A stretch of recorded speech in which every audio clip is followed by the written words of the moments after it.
My name is Greg Kvistad. I'm Provost. Thank you so much for coming. Today we've got a very full and I think really interesting day ahead of us. This is a topic that has so many different dimensions to it. As faculty members, the ones that we're facing now have to do with our own scholarship, have to do with the scholarship that we use that other people produce, and have to do with what we do both with our research and also then our teaching with that scholarship. Lots and lots of issues on the table, and we're in the midst of a transition. This certainly isn't an issue unique to the University of Denver. I just wanted to tell you a brief story about my own experience with this, which shows, number one, how old I am, and number two, how things have changed and how inefficient it was what I did. When I was working, as it were, as a faculty member, on my research, my area was German politics, modern German politics. And in order for me to get the material I needed to work on, I needed to go to an archive in Bonn, and another one in Berlin, and another one in Cologne. And I had to raise the funds to do that. I had a Fulbright, I had a SSRC grant, there was some money that I got from the university, and these were major treks over there. And I had to make friends with the archivist. I remember I got access to Willy Brandt's personal papers, which is a huge deal. I think they figured that this American wouldn't know what to do with it anyway. But all of these were paper artifacts. I had to make friends with the guy who was controlling these, and then I spent 4 weeks sitting across from this guy who's smoking cigars and writing things down. And the other thing I had to do was find the German equivalent of the congressional record, which was not available here, and I had to go and find it in paper and photocopy these things and bring all of this stuff home 3 different times. An extraordinary amount of time and effort and money that went into this. If I were to do the same project now, there wouldn't be anything like that. Most of this stuff is accessible. This archive has been digitized. What then came of this was a book that was published, a very specialized book, and the number of people, I know how many copies were sold. I'm not going to tell you though. There weren't that many. It was in the thousands, which was, sort of interesting. How many people actually read this? I don't know. I do not know. We do have data here at DU. There was a big article in the newspaper today about the changes that we're making in our library. 40% of the books that we bought recently are never read. 80% of the monographs that we have purchased since we have kept tracked electronically with the checkouts, 80% are not used more than 2 times. 80%. So an enormous investment of time, money, resources for something that we are, if this were a business, this is not sustainable. And I'm not saying it is. I am absolutely not saying it is. What we need to do, however, is to figure out the future. No one in this room, no one at the university is at all calling for moving away from faculty doing scholarship, working in research teams, using that scholarship for teaching. No one is talking about that, but we got to figure out how to do that better. And I hope we're going to have some ideas about that today. People will be coming in and out for the various sessions. Today I'd like to thank the folks involved, but I'm going to leave that to Nancy Allen, the Dean of Penrose Library, who will be very specific about that and about the rest of our day. Thank you very much for coming. Hi, I'm Nancy Allen. I'm Dean and Director of the Penrose Library. Before I move on to introductions, I'll say a few words about logistics. There was a great effort made today to go green, and while there are a few paper programs, there is also material on thumb drives, and you can pick one of those up on the table. I'd also like to tell you that the session that you signed up for today is on your name tag, in case you forget. I will guide you through the day as we proceed through the day. I'm very pleased to welcome you to this conversation about scholarly communication. There are a great many factors that have been creating change over the last 20 years. And this morning, our first speaker, Heather Joseph, will introduce us to the current landscape. Heather is Executive Director of SPARC, which stands for the Scholarly Publishing and Academic Resources Coalition, which is based at the Association of Research Libraries.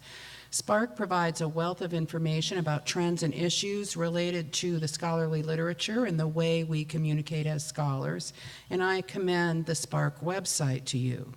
Prior to coming to SPARC in 2005, Heather worked for 15 years in publishing and served as the publishing director for the American Society for Cell Biology, which became the first journal to commit its full content to the NIH's pioneering open repository PubMed Central. She subsequently served on the National Advisory Committee for that project. Ms. Joseph is on numerous nonprofit organization boards and recently served a term as the elected president of the Society for Scholarly Publishing. She's a frequent speaker and writer on scholarly communication and open access. Please welcome Heather Joseph. Thank you, Nancy, and thank you all very much for inviting me to be a part of this very exciting meeting today. Let's see. Cue up my show here.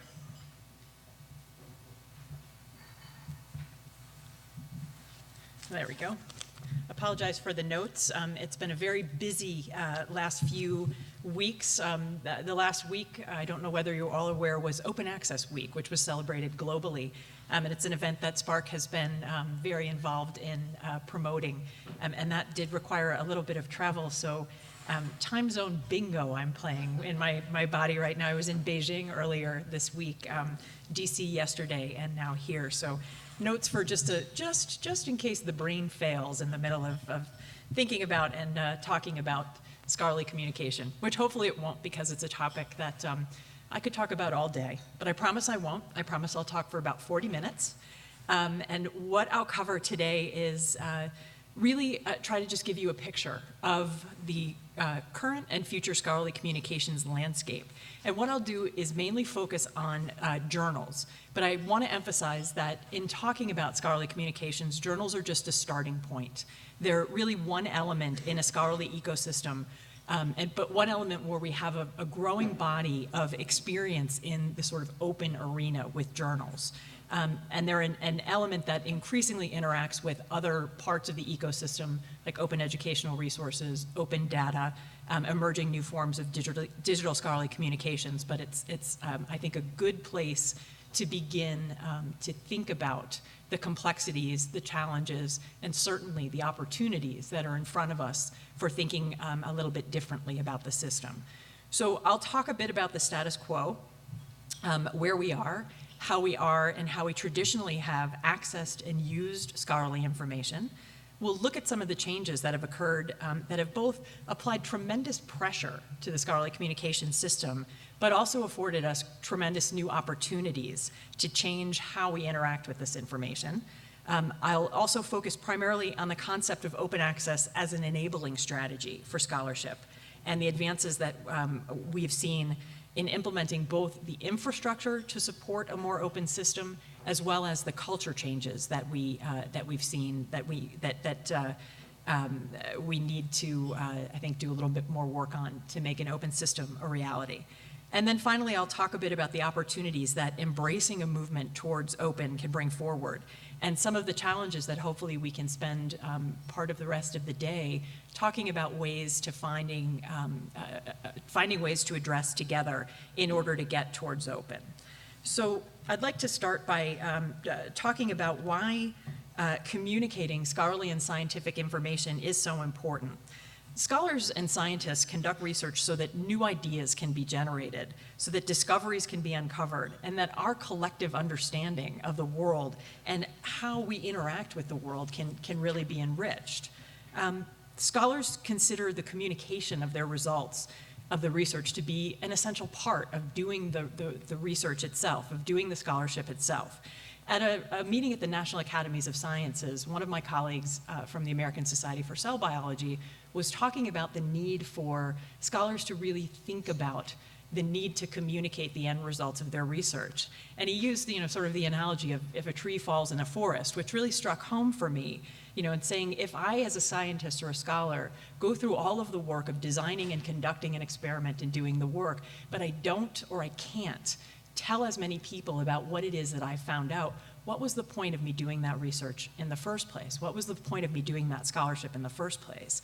And Keith, of course, is right, because a fundamental characteristic of scholarship is that it's the only way that scholarly inquiry can move forward. That scholarship, research, science, they're all cumulative. They can only advance when you can see the work of people who have come before you and have a chance to read it, to use it, and most importantly, to build on it. And it's a very interesting kind of an output that we have from the scholarly environment, because unlike something that you might produce that's a consumable quantity, research scholarship results can only gain in value when they're used. And it's a really common misperception, I think, that we tend to think that scarcity adds value, right? That the rarer something is, the more valuable it must be. The harder it is to find something, or the less copies there are, the more valuable it must be. When actually in scholarship and in research, the opposite is actually true, right? If you have a consumable quantity, like an apple, if I have an apple and you have an apple and we exchange them, at the end of the day, you're still just left with one object. But if we have an idea, I have an idea and you have an idea, and we exchange them, at the end of the day, we both have more. We both have two things. And apples are a bad example because I think of this all the time, and I think I'd eat mine, then I'd have less, so it actually decreases in value, and what does that do to the model? But I digress. So with this kind of a characteristic of the kind of the uniqueness of the outputs of scholarship and research, it would seem kind of a no-brainer, especially given the development of the internet and its ability to be able to deliver the results of scholarship and research to a much wider audience at little to no marginal cost, that the results, that this information that we generate from scholarship would be widely available for us to use, to anybody who wants to use it today.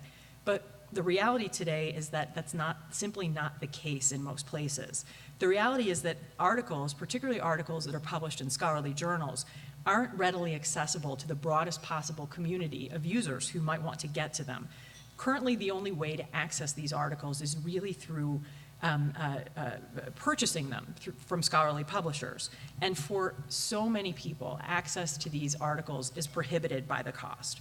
And price is a very, very real barrier.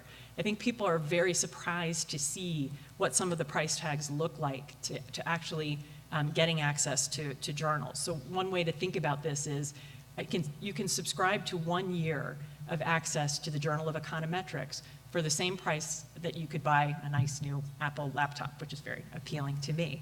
Or you could lease access to 1 year of an electronic version of the Journal of Geological Review for about the price that I could get a very nice, I don't know how many carats, but nice looking Tiffany diamond ring. It doesn't stop there, though. If you want access to a year's worth of brain research, you can lease access to 1 year's electronic issues, or you could buy a new Lexus for the same price. The price barriers are really, really significant for a great deal of stakeholders. And the best funded libraries, and I understand that here at the University of Denver, this is among one of the best funded libraries I've ever seen, but even libraries like MIT, who are very willing to share their information, find themselves struggling to be able to keep up with the price increases year in and year out that follow on top of these journal prices. And this is an interesting slide. I mean, you see the red line for journal expenditures. the blue line for inflation, and you can sort of imagine, I've had to do these presentations a lot of times without PowerPoints, and it's very easy to kind of talk about the problem in terms of what's happened with the price of scholarly journals, that this has followed a trajectory that's gone like this. The price of inflation, or the trajectory of inflation has gone like this. The two lines bear no resemblance to each other, but what we have here is a big gap in many institutions' ability to access information. I kind of call this the scholarly journal pricing interpretive dance, if I do it the right way. But it's a good thing I have the slide. I won't do the full dance for you today. Lucky people. But of course, the price of journals and the gap in access are symptomatic of larger problems in the scholarly arena. What's happened over time is with these kinds of price tags and these kinds of journal increases, journals have become big business. I mean, really big business. Journals in science, technology, and medicine alone are about roughly an $8 billion a year revenue producing industry. That's billion with a B. Just to put the market size in perspective, an $8 billion revenue producing industry that exists in the United States is the National Football League. So we are talking about something that is an extremely big business and that traditionally was not big business. Scholars don't benefit from the journal prices, right? You're not making money as an individual scholar. You're not seeing $8 billion of revenue returned to your pocket or even to the process of conducting the research or the scholarship that you do. The money is going back into the mainly for-profit journal companies and into the pockets of shareholders rather than back into the academy. And traditionally, scholarly publishing, scholarly communication was more of a circle of gifts economy. Authors create work, they share their work, they do the peer review for the work for free, they create the articles without expectation of being compensated in terms of money for the articles, that they're unpaid, and the way that they receive compensation for their articles is through sharing their work, through having other people read it, use it, build on it, cite it, and be able to contribute to the discipline that they're working for. And this has really all changed, and I think this is one of the most important messages that I hope you take out of where we are today, and it's become business.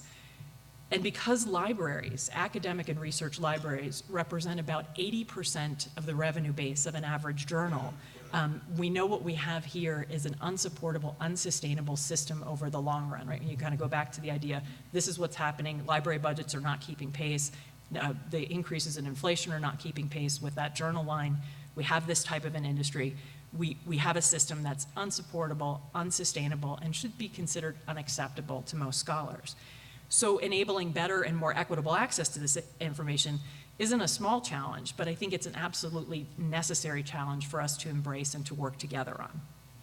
Okay, so that's sort of the first element that's putting pressure on the system that's really, I think, directing a large-scale movement towards change. And while this has been happening, we've been experiencing something else that's also put tremendous pressure on this process.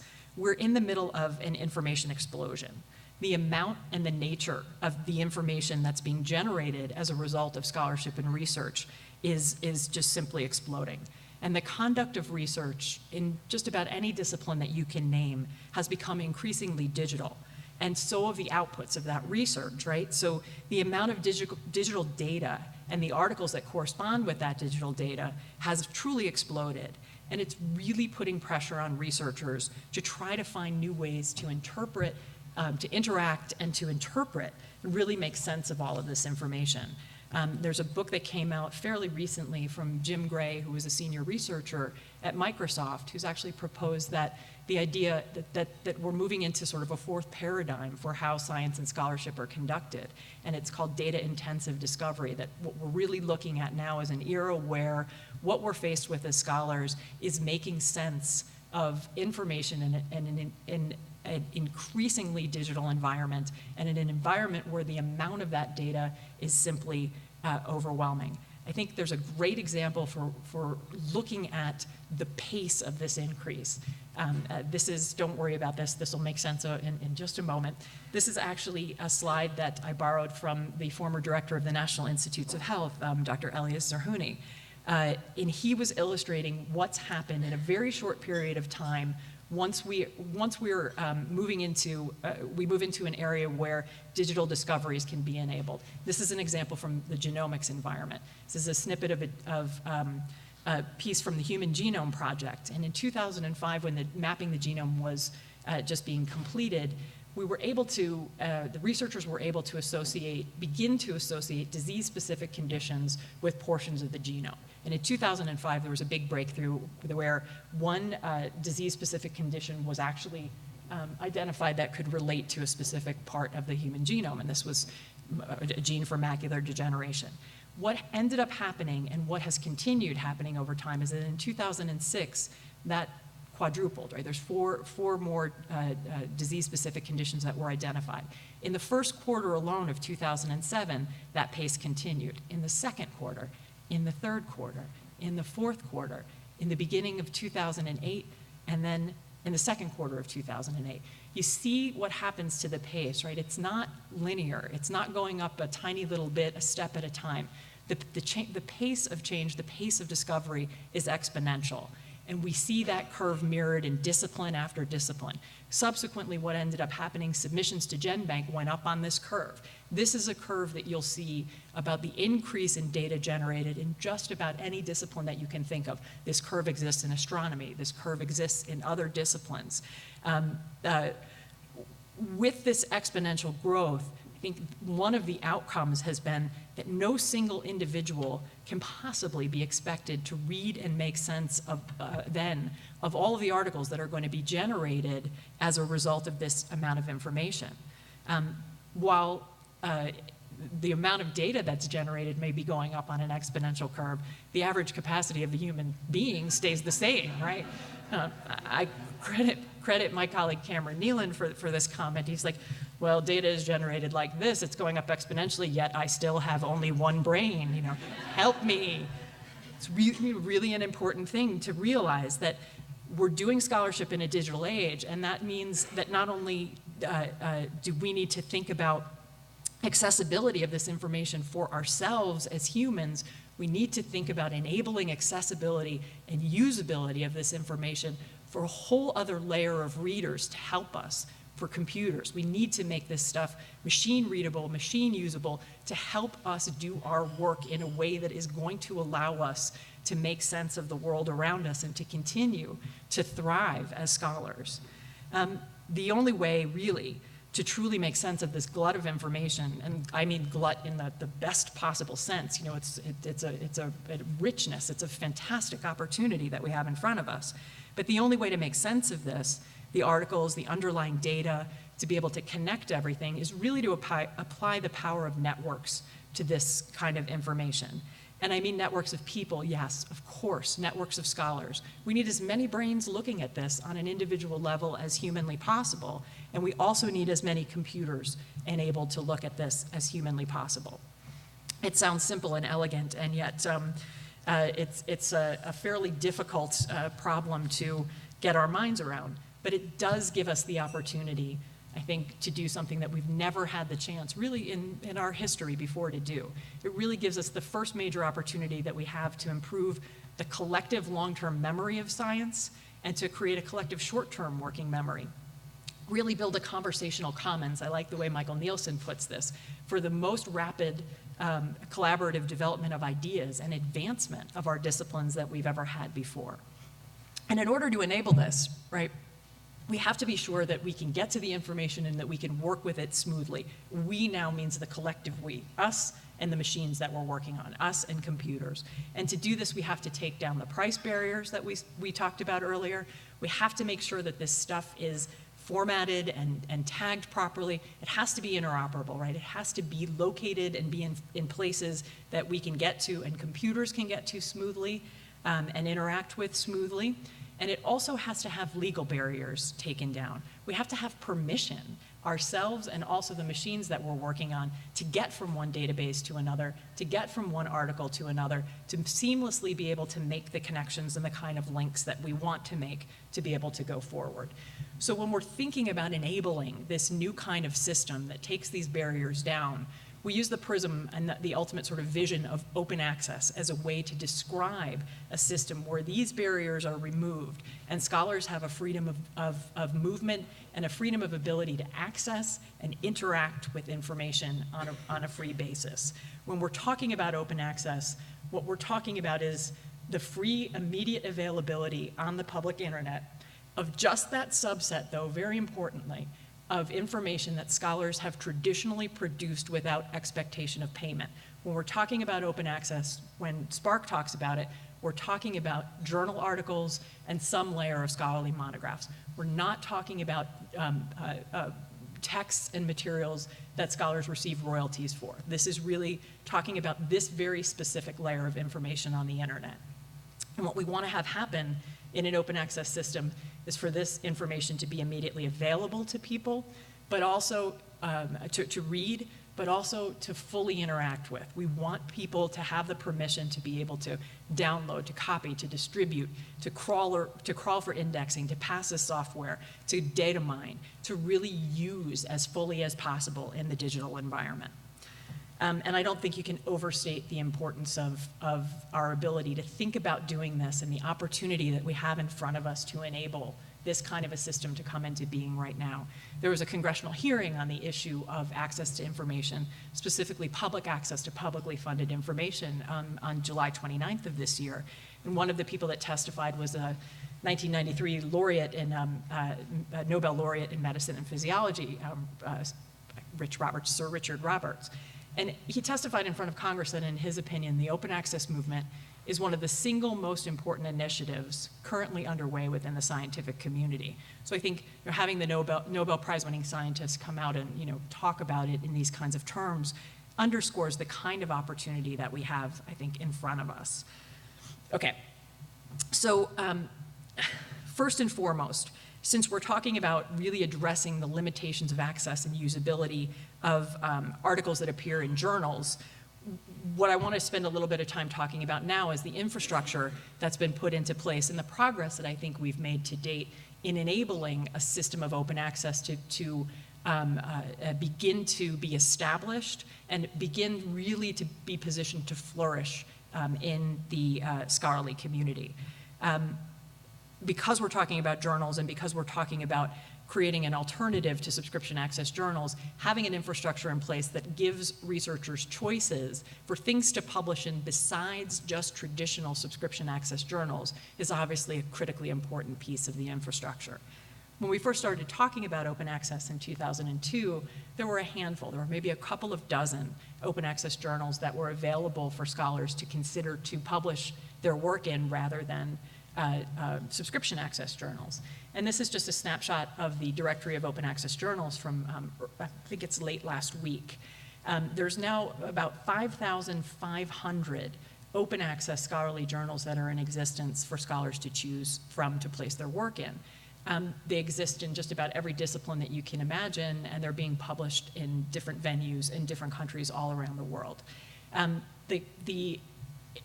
Just as important as every time I think of this, like sometimes I'll do these talks and I'll just run through the number of journals and different statistics, and I think of the Marketplace, NPR Marketplace show, I can't think of the name of it now, but where the guy was, David Brancaccio, let's do the numbers, and I hear the music in my head. I think the numbers are really important, right? We need to have this wide variety of options for people to publish in.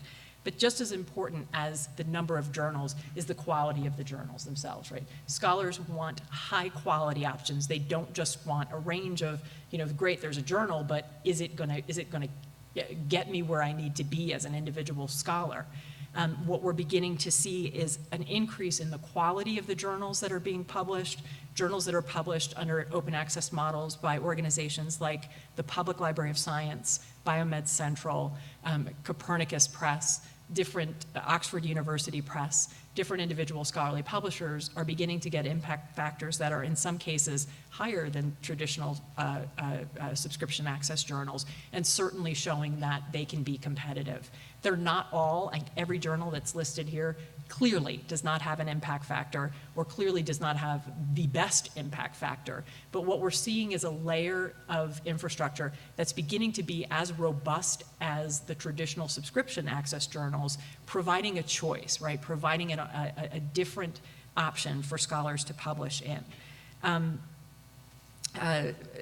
The idea of providing anybody, anytime, anywhere access to a journal would seem to suggest that if your article is available for more people theoretically at least, or anecdotally you would think, would read that article. The more people who read your article, you would hope, the more people who would ultimately go on to use your article, to cite your article in subsequent works. And since we know that that currently is one of the gold standards in scholarship, it's something that we have to take very seriously, however we feel, may or may not feel about impact factors as the individual quality measure. This is something that we need to take into account right now.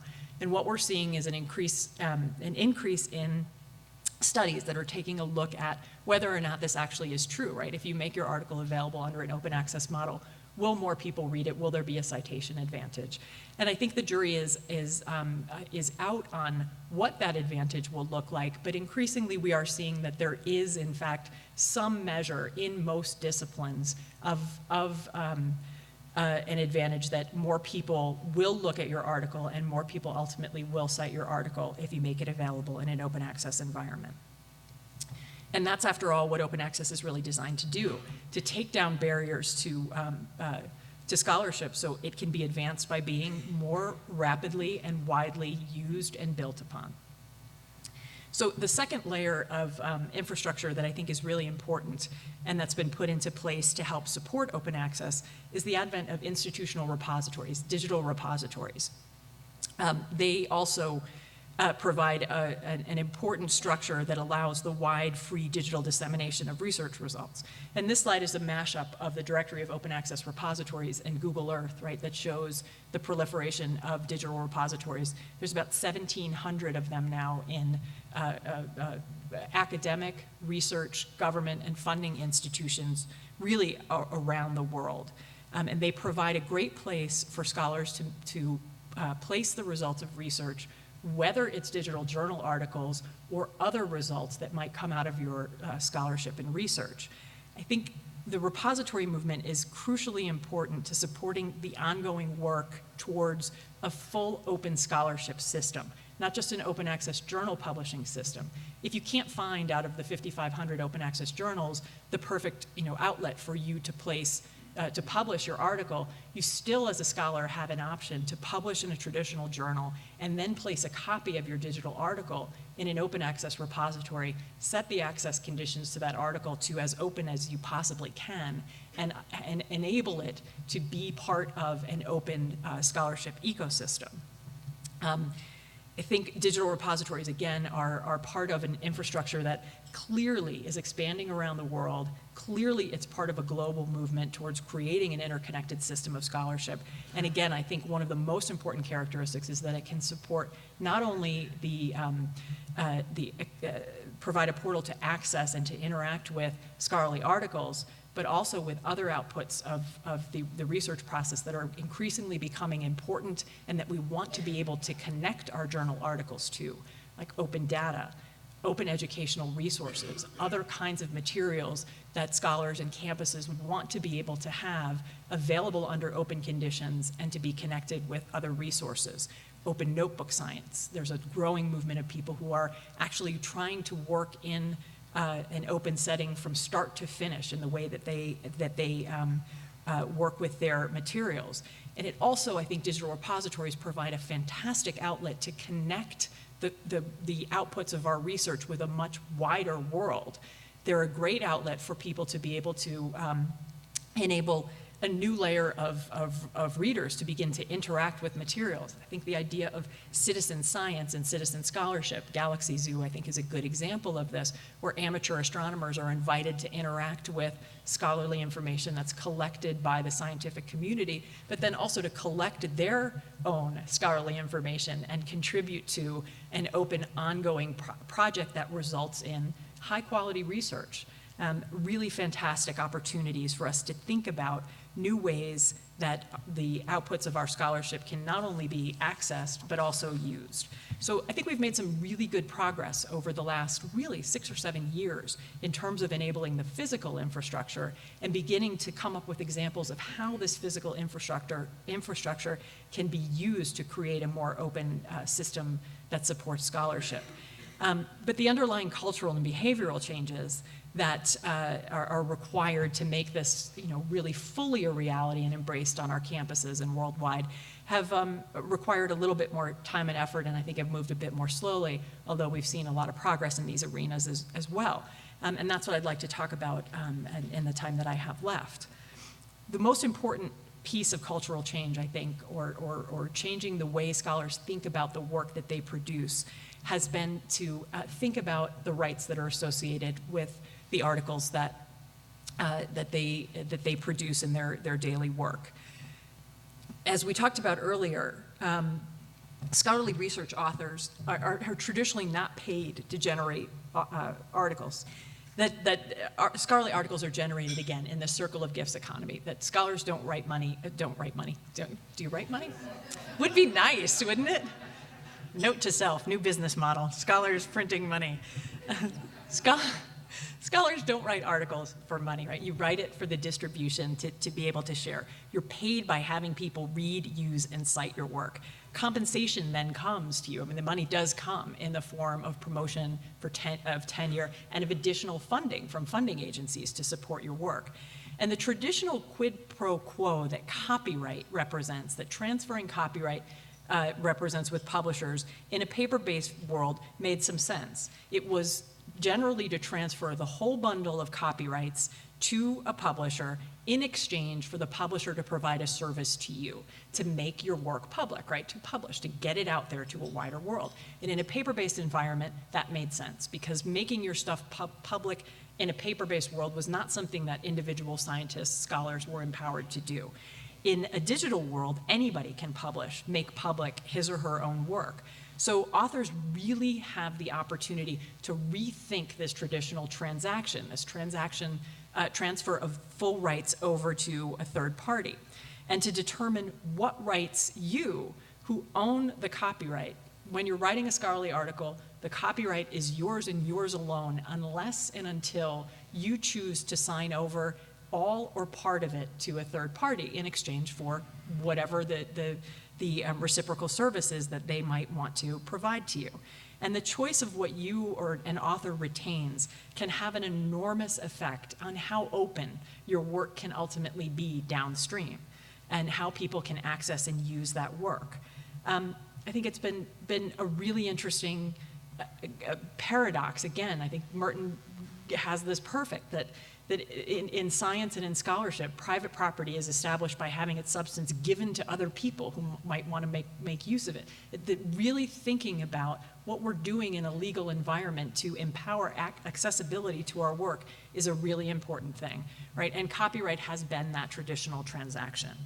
What the open access movement and open access explicitly calls for thinking about this kind of transaction, and notes that when you're making your work, when you're publishing your work, what you think in an open access environment, think about the only constraint on ultimately people being able to use, reproduce, or distribute your work, that the only role really for copyright that is necessary, since you're not protecting your work in order to be paid for it in the scholarly environment, should be to think about retaining enough rights to allow you to control the integrity of your work and to be properly acknowledged and cited for your work. And think about letting go some of those other pieces to allow people to be able to interact with your work and to give you the freedom to interact with other people's work the way you might want to interact with it. And there's been lots of advances. Organizations like Creative Commons are providing other kinds of legal options for scholars to think about.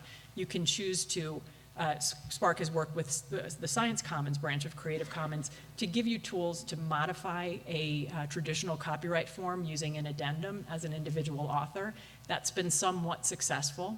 Creative Commons is providing all kinds of different licenses that you can attach to your scholarly work and say, all I want is for somebody to acknowledge me, right? The CC BY license. I want people to acknowledge me, but I don't want anybody else to make money off of this. You can use a Creative Commons CC by non-commercial license, right? There are all kinds of options that you can use from. So having authors be educated on what the copyright transaction is all about, what's entailed in that copyright transaction, and what your options are as an author to make it work more in the interests of you and in the interests of the Academy, I think is a challenge that we have in front of us that's been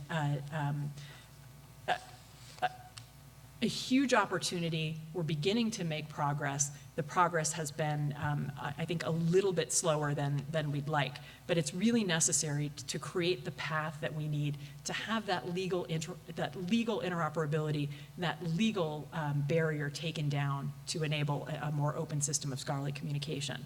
And I think one of the most notable advances towards enabling open access to date that kind of coalesced around this idea of copyright transfer was the recent vote, recent now 2 years ago, that came out of Harvard, out of the Harvard Faculty of Arts and Sciences, who voted to make the articles that were produced by its faculty openly accessible via Harvard's open access repository.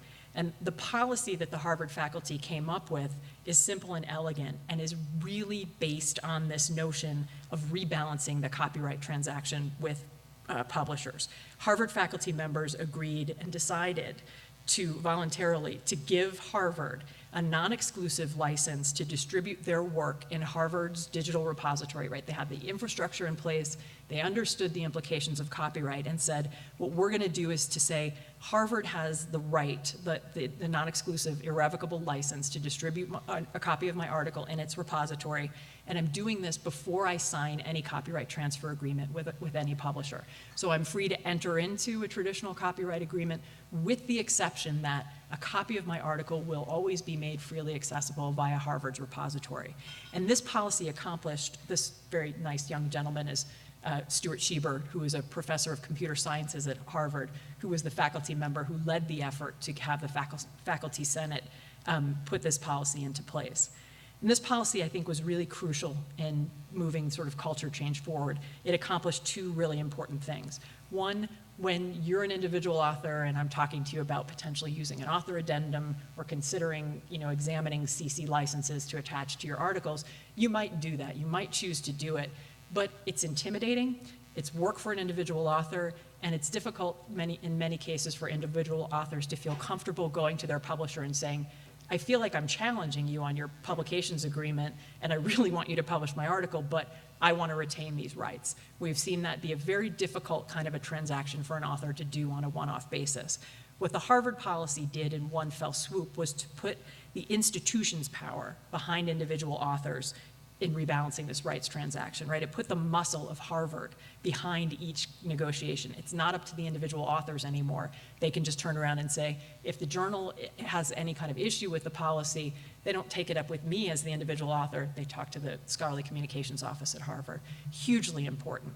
And the second thing that it did that was hugely important was to set open access as the default mode for scholarship coming out of the Harvard Faculty of Arts and Sciences. And once that happened, it really sped up the idea on other campuses. MIT and Harvard have you probably know this, have a little rivalry going. MIT became the second campus whose faculty voted to put a similar policy in place.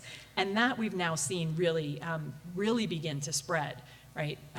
The idea that setting the default to open to allow the dissemination of the results of scholarship generated on campuses is really beginning to spread. This is an excerpt from an open letter that initially 25 US provosts signed in support of the idea of opening up access to information. Ultimately, it's been signed, I think, by 132 university provosts and now university presidents from institutions around the country, where they talk about this notion that the dissemination of the results of the scholarship that they produce is essential for higher education, not just to do their job, but to fulfill their core mission. And when we have the provost and president communities understanding and embracing the idea of moving open access or the open accessibility and availability of scholarship to the core of their mission, we begin to see the culture change really begin to take off. And I just want to show you this picture from Open Access Week. This is from the University of Pretoria in South Africa last week. Their faculty is trying to put an open access policy in place, and I don't know if you can read their shirts, but it says, "What's good enough for Harvard is good enough for UP." So we're really beginning to see a little bit of a sense of competitiveness, that to make open access the default on campus is something that's necessary to see competitiveness in our higher education institutions. And the last piece I'll talk about before I wrap up is sort of in increasing elevations, if you will, in terms of the places where the idea of open access and flipping the default to open is really beginning to be embraced. On a policy level, on a larger scale, we're seeing an increase in trends in organizations that fund both public and private, but I think most notably public research on a national and international level, really explicitly begin to recognize the centrality of open sharing of at the very least scientific information that they fund, but increasingly the conversations are beginning to take place in social sciences and even delving into the humanities as well. And it makes sense, I think, particularly for publicly funded research, right? For example, the US government funds about $60 billion a year in basic and applied research. And they spend this money, they invest this money in research with the goal of speeding up the pace of scientific discovery, fueling innovation, and ultimately returning the results of this research to improve the public good. And we talk sometimes about government or publicly funded research. I think publicly funded research is the way to think about it, because the government doesn't actually fund research, individual taxpayers do, the individual members of the public. It's our money that goes into actually supporting this research. And we sort of agree to contribute to it because we, like the researchers and the scholars themselves who are doing the work, we want to see the ultimate outcomes of this research. And in scientific terms, I think it's easier to sort of think about what those results look like. If we invest in biomedical research, we expect the returns to come back to us as members of the public in the forms of better treatments, cures, medicines. If we invest in energy research, we expect those returns to be coming back to us in the form of renewable energy, clean energy, green technologies. If we invest in agricultural research, we want safer food, right? These are all kinds of tangible returns that we can see our investment, and we want our investment to be maximized in order to return these goods back to us. And I think increasingly what we're seeing is a recognition that progress towards these returns, progress towards these goals is slowed or even blocked when the results of the research that's funded using public tax dollars or public dollars are hindered by the barriers that we described earlier, by pricing barriers, by interoperability barriers, and by legal barriers. So policies that better reflect and support the reality of research and scholarship in our digital environment are emerging, right? Much like at Harvard, we're beginning to see language that's crafted around a specific concept that's beginning to be adopted and embraced by different funding policy bodies around the world. This language, a great example from the Organization for Economic Cooperation and Development, I think this is the core piece of language that we're beginning to see funding agencies worldwide really coalesce around, that says, you know, we understand that governments are investing in research with the expectation that it's going to return something back to the public good, and that one simple thing that public funding bodies, that governments who invest in research and scholarship can do to boost innovation and to get a better return, right, to leverage that return, is to make those findings more widely available. And it seems like a very simple concept, but once that switch went on, once the internet was in place to enable this broad dissemination, the policy environment is beginning to evolve a little bit more rapidly towards supporting these kinds of policies. And here in the US, the best example of a scholarly policy that's been put into place was that of the National Institutes of Health, which in 2008 became the first US funding agency to take this kind of message to heart and to say that now, as a condition of receiving funding to do any research from the NIH, and out of that $60 billion, by the way, in basic and applied research that the US invests, 30 billion of it is invested in the NIH. So this is the largest single funding body in the US saying that as a condition of grant now, if you take money from the NIH, you agree upfront to make a copy of any article that you write reporting on that research publicly accessible in NIH's digital repository called PubMed Central. And you need to do it within a very short time frame. You deposit it upon acceptance, and it needs to be made freely accessible to share with the public no later than 12 months after it appears in a journal. So not a pure open access policy, right? It's not immediately accessible, but an enormous step forwards towards the recognition that ultimately the distribution needs to reach everyone, anyone who wants to get access to the results of research, for that research to be fully, for the research's value to be fully realized. And I loved this. And I probably love this disproportionately because Spark was very active in advocacy and in policy advocacy for the NIH policy. But in the upcoming book, The Future of Science, the author Michael Nielsen talks about the importance of the NIH policy, and I love the fact that he described it as, since the NIH is not just the US's, but the world's single largest granting agency, the decision to make this stuff open was the scientific equivalent of successfully storming the Bastille. And let me tell you, it felt like that actually, doing the advocacy for it. When we have coffee someday, we'll talk about that one.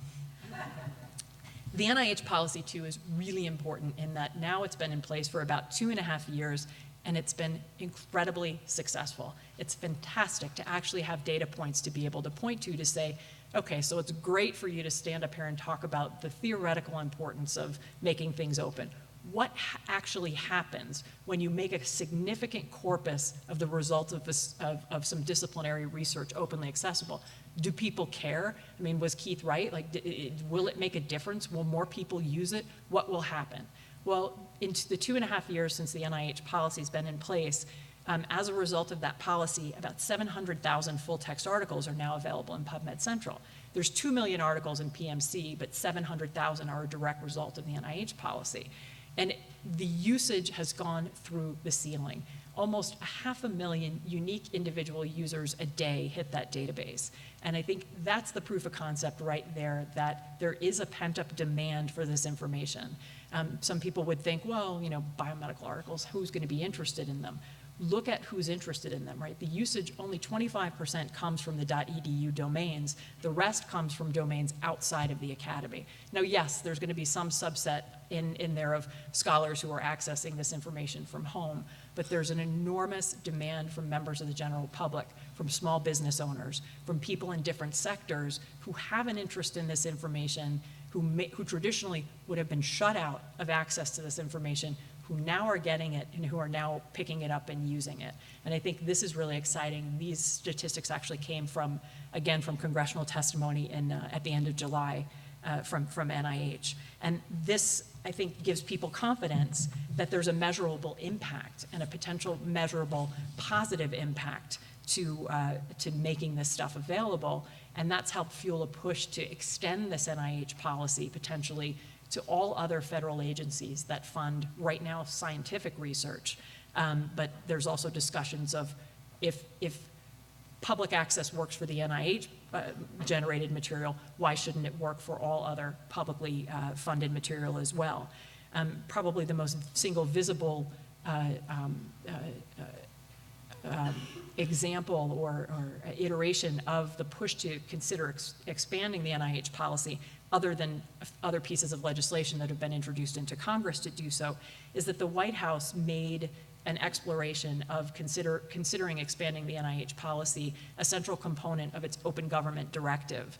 And in January of this year, issued a full request for public input on not whether or not to expand the NIH policy, but on how to, in fact, expand the NIH policy by doing a public consultation on asking for input on implementation, what should be made publicly accessible, what should the parameters look like, features and technology, to ask about existing standards and mechanisms that the community would prefer to see in use, and then management and accountability and evaluation of such potential plans going forward. And actually, we are anticipating, we know the report and the recommendations out of this RFI have been completed. We're expecting that they will be released and that some kind of a statement, potentially a directive, potentially something stronger will come out sometime right after the election next week. So definitely a sign that things are moving along. So we've certainly come a long way.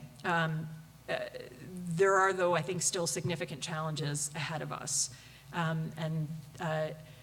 In particular, although there's been a lot of talks and a lot of discussion over the last 2 years, and again, we've come a long way, the awareness level among individual researchers and scholars is still not where I think it needs to be in order for a large-scale move to a more open system of scholarly communication to take place. Simply getting the word out, that still needs to be done on a significant level. And then once we reach individual researchers and scholars, there's still too many perceived barriers in place. There's still a huge discussion of, well, you know, you can show me the statistics from the NIH policy, but my discipline is different. And I beg your indulgence to skip slides for a second because I love this cartoon. No matter who I talk to, no matter what the discipline, my discipline is different. My discipline is special. My discipline has all kinds of characteristics that you know nothing about. You're right. Your discipline is special. Your discipline has, it's the most important. This is the purity scale. I don't know. It is true. And but I want to say this, and I think it's hugely important to say this. Yes, each discipline is different. Yes, there are extremely special circumstances and characteristics, but there is nothing inherent in open access that says it works better for one discipline or another, or that it can't be adapted or conform to the very special circumstances of any discipline. It's not a one-size-fits-all solution, right? It's an end goal, end vision that all disciplines are invited to use and to move towards at their own pace and to adapt in the ways that most work for very special disciplines. So I think that's still a barrier that's in place, and we have to get better about communicating the message that it can work in different disciplines. Barrier that's in place is that there's still a trust issue, right? New forms of scholarship, whether we're only talking about a new open access journal or something that has different characteristics, a different kind of a communications mechanism that's in the open environment. There's a level of skepticism and a reluctance to adopt these particular new kinds of outlets. And that, I think, is fueled by an uncertainty over, are there really business models that are going to work to sustain these things? Are they going to be permanent? Are these flashes in the pan? Am I taking a risk? Is this thing going to be around for 5 minutes or 500 years? I need this kind of certainty that there's a financial net and underpinning a sustainable business model to support it.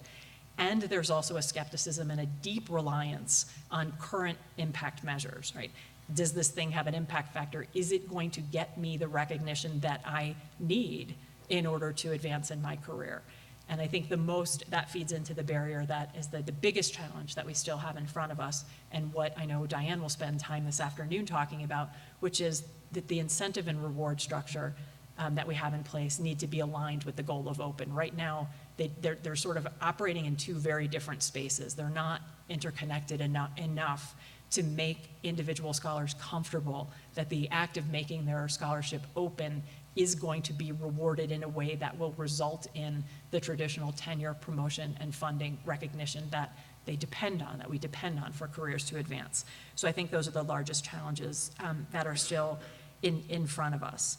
I think we need to get past them, and we need to find ways, and I hope the conversation over the rest of the day will help us think through collective ways to address these challenges, because what we have the chance to do is really change the way we share information, change the way people think about and interact with this material, how they get to it, how expert attention can be allocated, and that the results can really be to speed up the rate in which discoveries are made, not just in one small corner of science, and I disagree with Michael, I think not just across all science, but across all of scholarship. It's a really phenomenal opportunity, I think, for us to work together. I feel good about our chances. I feel particularly good coming off of this month of activities around the world with open access. And I'd just like to close by showing you a couple of places and a couple of the different activities that took place I just mentioned I came back from Beijing. The Berlin 8 Open Access Conference was in fact held in Beijing, so don't be confused by Berlin, Beijing.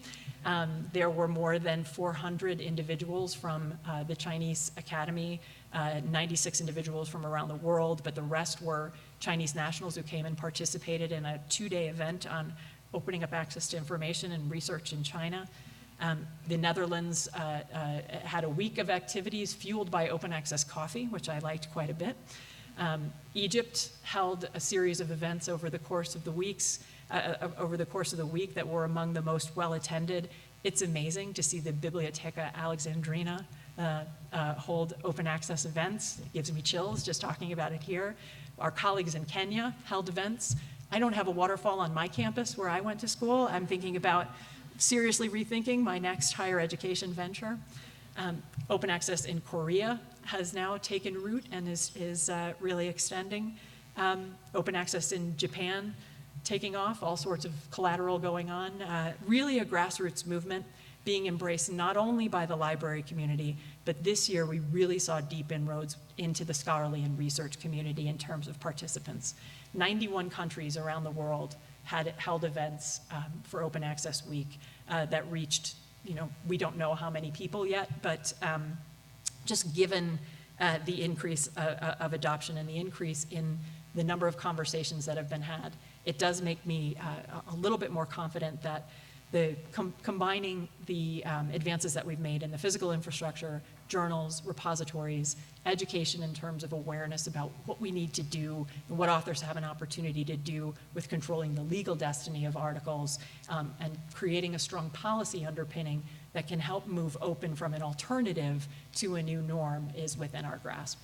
And again, I think it's always good to remember why we're doing this, that the idea of moving towards a more open system, to an open access-based system, serves scholarly communication by allowing us to do all of these new kinds of things that we need to do in an increasingly digital environment, right? Everything from text mining down to creating new kinds of scholarly communities. But I think just as importantly, it honors our commitment to the democratization of teaching, learning, scholarship, and access to knowledge, not just locally on our campuses, but as I hope the last few slides have illustrated, throughout our very global society.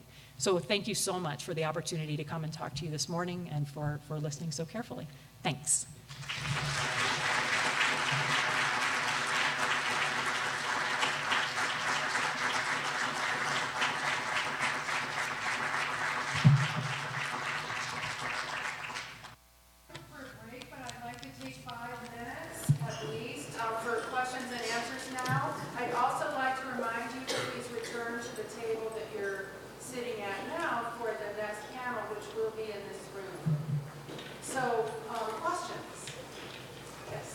If I were a major investor in for-profit journalist publication, I might be tempted to do what I could to impede progress on open access.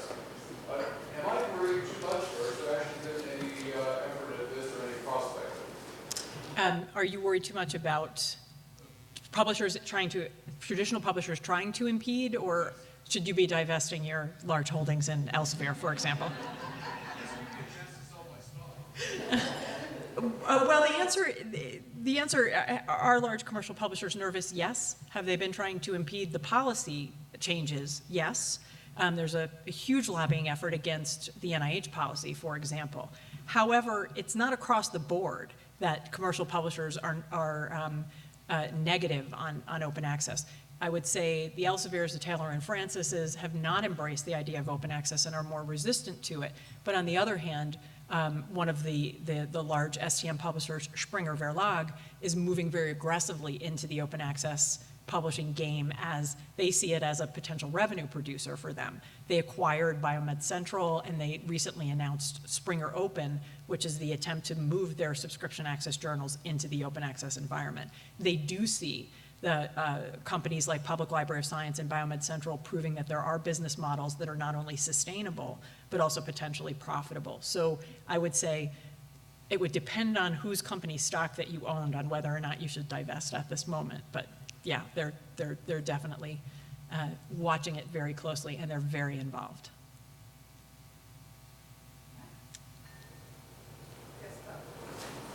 Do you have any idea what TIAA credits invested in?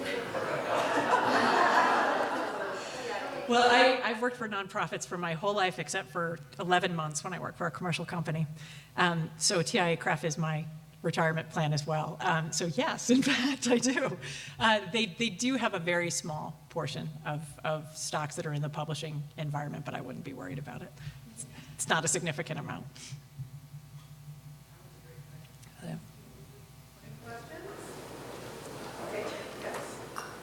They are worried, but what are they actually doing? What are some of the examples?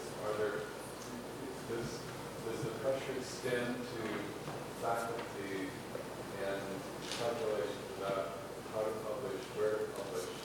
What are what is this $8 billion industry doing? That's an excellent question. I think there's sort of several layers of responses that we've seen from commercial publishers.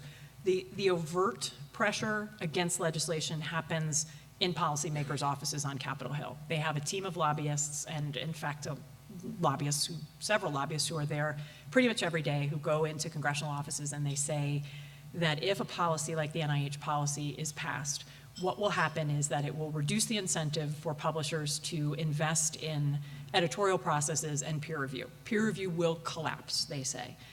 Never mind, peer reviewers aren't paid, and that this is an activity that the Academy supported long before commercial publishers came into existence.